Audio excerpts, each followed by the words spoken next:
Hey, hi Vishal. Thank you for joining today. It's an honor and a pleasure to have you on this platform.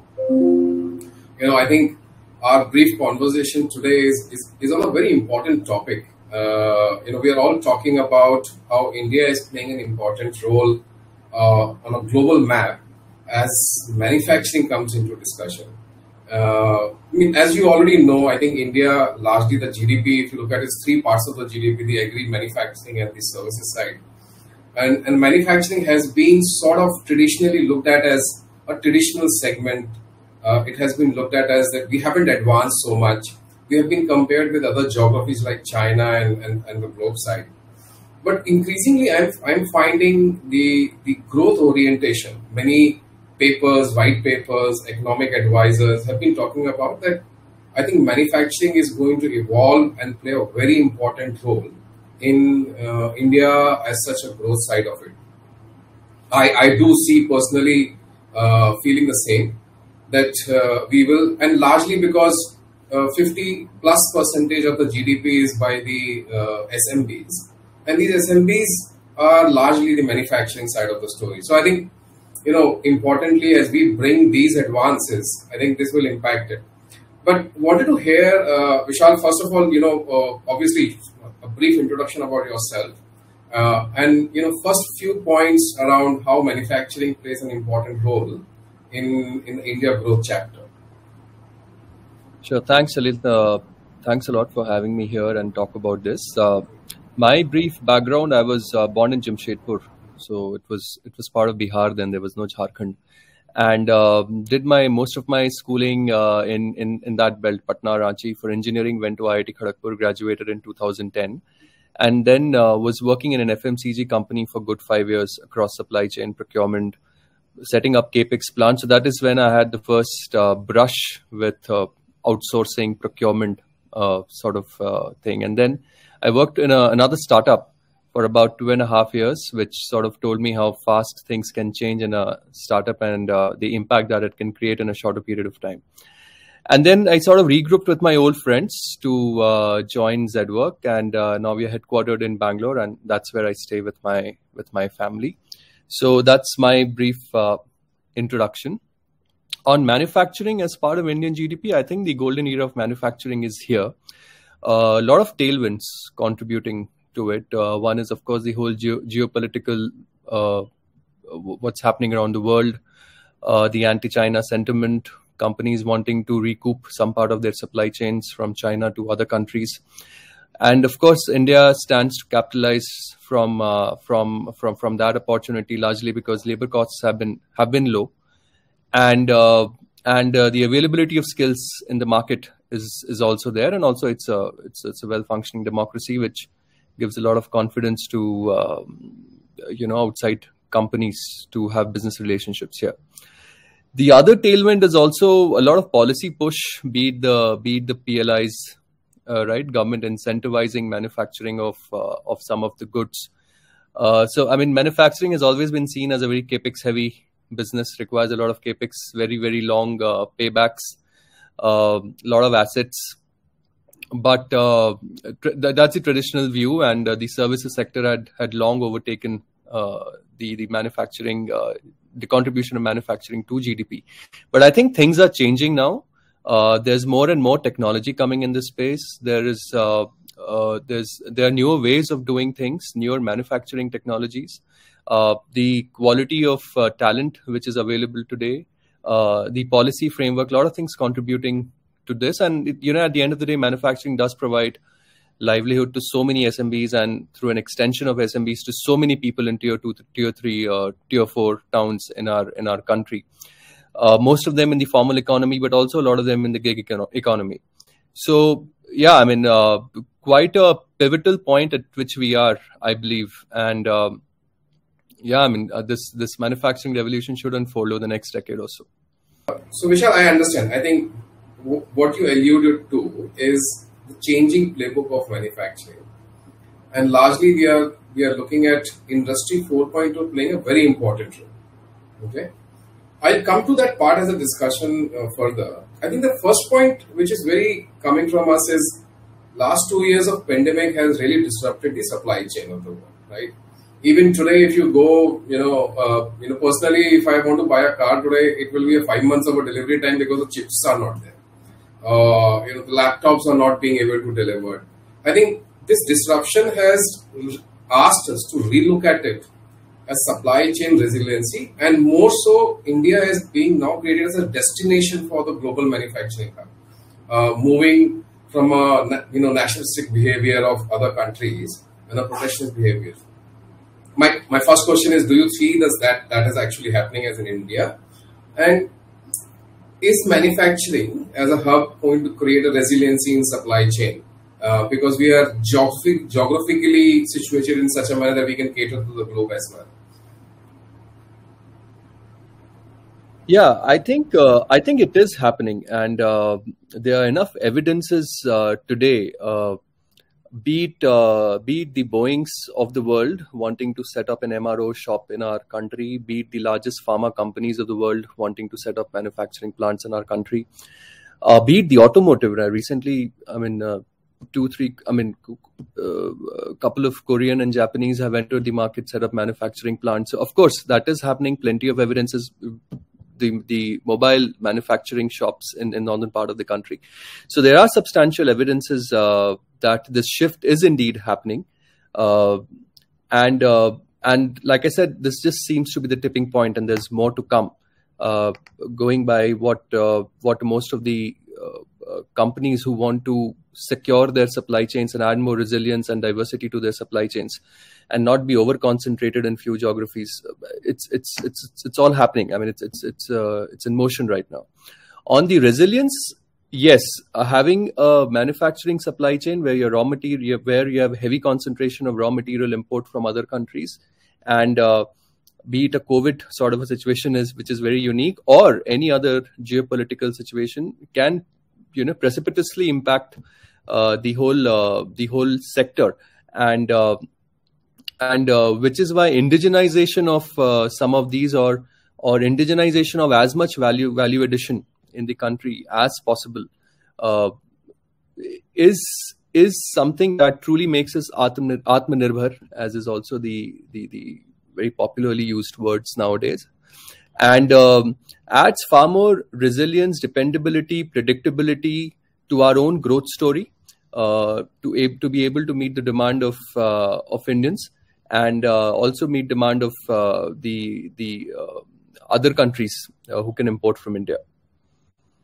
Okay, no, I also see the same. I think I'm looking at mobile manufacturing now, increasingly the value chain from an assembly plant to a more indigenized way of looking at it. I think advanced level of manufacturing has started happening in automobile, auto ancillary sector.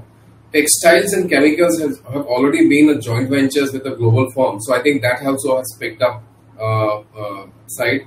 Pharma is another one. I think we are the world's producer of vaccine. Let me say this. I think those are the areas which are very good examples to see how we are growing. But I think question always comes into the mind, Vishal, is the manufacturing itself, the way it should be done is changing, right? I think the traditional way of setting up a manufacturing plant, because we are using the cheap labor cost, I think those areas are benefits or arbitrage is becoming lesser and lesser for us. And I think the value stream has changed there. Nicely people call it Industry 4.0, where bots are playing an important role. Ola electric vehicle, if you say, is completely built on a bot side, right? Robotics are playing an important role there. First, your views on how manufacturing playbook is going to change, the design-led part of it as well. And if you can also throw some insight as to how Zetwerk is trying to change the landscape, because I'm intrigued. The way Zetwerk works with the customers, the contract manufacturing, design-led manufacturing. You're using technology now, advanced technologies, advanced materials as well. I think it's the way to go forward. That's how we can change it. But yeah, first part, is it advanced? Not. How would we change? And second, how Zetwerk is adding the value. See, on the advancement, if you see, historically, the top of the pyramid in India, we always had only the top of the pyramid, if you look at, we had the most FDI approved plants outside of the US. If any country had, it was India. Likewise, the most TQM, which is the highest quality requirement, the norms set by JAPs, they were in India. So the top of the pyramid was always exceptional, right? What has changed maybe over a period of time, the scale has improved. It's no longer it's no longer a handful of corporates who are espousing these high quality manufacturing practices, maintaining quality of product, etc. It's getting more democratic as we go forward. On the industry 4.0, the advancements that we see, be it the auto ancillaries, the newer manufacturing technologies that we are seeing getting adopted, the newer materials, the substitution of the regular. One example is slowly composites as a material is replacing steel, right? So then the green hydrogen replacing the conventional fuel. These new technologies are coming into the country. Now, historically, we haven't really invested so much in R&D, and hence this change cannot be very swift. But those early signs are there when we have companies in Europe and US wanting to bring in that technology to our country. And we specifically see this in defense space, where of course there's a lot of push from policy also to have as many spares manufacturing in the country because of the geopolitical situation or who our neighbors are. We see a lot of Israeli companies, Russian companies, European companies wanting to set up shop in our country and bring in those technologies to our country, which, of course, over a period of time, everyone benefits from some of these advancements which come in our country. How Zetwerk is playing a role today? Zetwerk's very clear-cut strategy is there are deep manufacturing capabilities which do exist in the country today. It's just that they're not leveraged enough. It was never a question of capacity, that India lacked capacity in some of these conventional manufacturing, in the manufacturing of some of the conventional goods. It was always a discovery of these SMBs, right? If today you have to purchase a book or a copy, you can find a book copy or a pen, you can find 5,000 suppliers on Amazon. But if you want to get a pressure tank manufactured, there isn't really any place where you can go and find such supplies. It doesn't mean they don't exist. So the largely what we have addressed for our customers is discovery of these very good suppliers who exist in smaller towns. And of course, these industrial belts are not in the urban centers. They tend to be a little remote. Is discovery of these SMBs, indexing of these SMBs, then of course, then the second part comes is outsourcing has always been a problem statement for most of the companies, right? Project management itself has been a challenge. When you outsource an order, there is very little visibility, and largely because technology didn't exist. But today, again, I'll give the same example of Amazon. If you want to get a pen delivered, you get updates every 1 hour. If you want, it has left the warehouse. It's with the delivery guy. It will reach you in 3 hours. Why? So our thesis was, how do we bring same level of predictability to the capital goods market, where the value of goods are far, far higher than the value of a pen, right? They definitely deserve to be much better tracked, and customer deserves to know on the status of these orders. And that's where most of our investment has gone in the initial years, in building the whole project management platform, which we also call ZISO, where stage-wise updates to the customer, the whole production plan, the digitization of the entire production process, and transparency to the customer, which gives the customer a lot of comfort to accurately determine the pace at which his project is running. And some of these projects that we work with run into millions and billions of dollars for our end customer, and delays of a small component can also lead substantial losses to them. So bringing this Amazon level visibility to delivery of capital goods is something that we have been working very actively on, and most of our customers today benefit from that service. Second is going beyond the conventional manufacturing, the outsourcing of the conventionally manufactured goods. There are newer areas which are coming into our country. So we are also partnering with technology owners. How can we bring some of those technologies to our country? And one such area where we are very deeply interested is, of course, the electric vehicle and green hydrogen. And third is, of course, there are areas where production capacities don't exist in our country or are fairly in early stages of development. there, how can a group of 500 engineers at Zetwerk come together and expedite production of some of these new age some of these items for which manufacturing capacities didn't really exist, so there wasn't so much of depth in those supply chains. How can we bring in that depth in our country? Yeah, so broadly, I mean, these are the things Zetwerk is trying to do to be part of this manufacturing revolution. You laid out very well how Zetwerk is kind of looking at, I mean, nicely coined word would be smart manufacturing. What is smart manufacturing? Not only utilizing the current capabilities or creating, leveraging current competency, but creating new competencies in the country. And I think this will help us drive more products which are not manufactured in India. I would call it, probably we are looking at something building industrialization commerce, because if Amazon is a B2C side, what is my manufacturing B2B looks like? And then if I am able to industrialize the commerce side of it, I think it also brings large value to actually customers, and the whole value chain gets benefited out of it. It's like integrating it across the board. I really like it.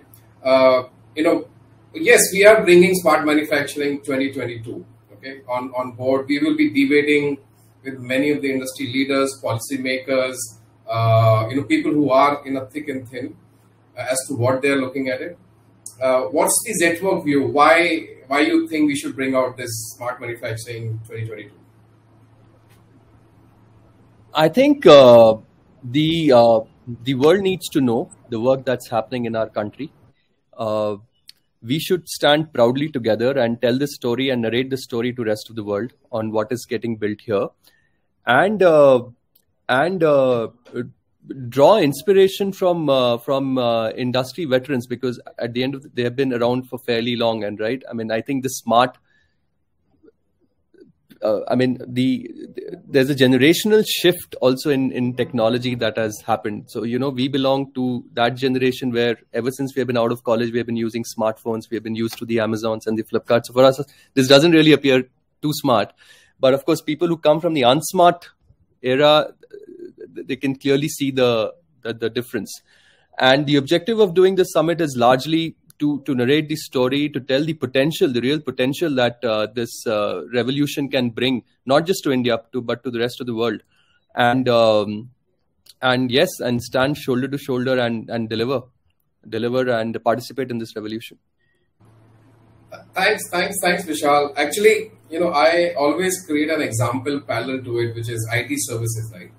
India on the map of globe was a dot somewhere with IT services, and I think today we are at $200+ billion of industry exists from an IT services perspective.